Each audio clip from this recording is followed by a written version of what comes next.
দুটি হাত নেই, একটি পা নেই, তারপরেও 5 ওয়াক্ত নামাজ কালাম বেঁধে পড়ে।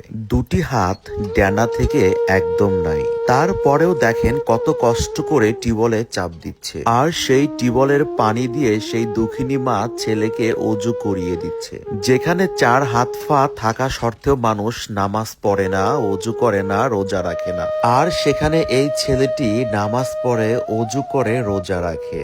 দুটি হাত একটি পা বিহীন এভাবে লাফিয়ে লাফিয়ে চলাফেরা করে।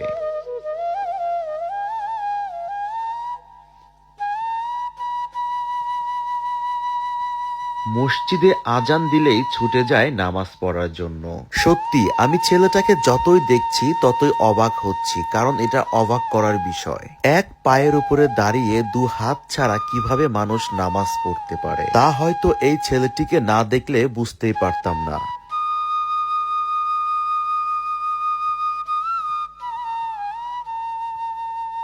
রমজানের এই পবিত্র মাসে এমন একটা ভিডিও শেয়ার করে আপনারা সবাইকে দেখার সুযোগ করে দিবেন। যাদের দুটি হাত আছে, দুটি পা আছে, কিন্তু নামাজ পড়ে না, তাদের জন্য আজকের ভিডিওটুকু শিক্ষণীয় একটা ভিডিও।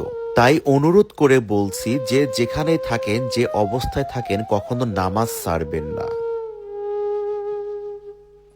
এই ফজলু ভাইকে নিয়ে সামনে বড় ধরনের একটা ভিডিও আসতেছে, তাই সবাই ভিডিওটুকু শেয়ার করে রাখবেন আর পেজটুকু ফলো দিয়ে রাখবেন, যেন সেই ভিডিওটা আপনারা পরবর্তীতে দেখতে পান। সবাইকে অনুরোধ করছি ভিডিওটুকু কমেন্ট এবং শেয়ার করে ভাইরাল করে দিন। শত শত কোটি কোটি মানুষ দেখবে নামাজের গুরুত্ব।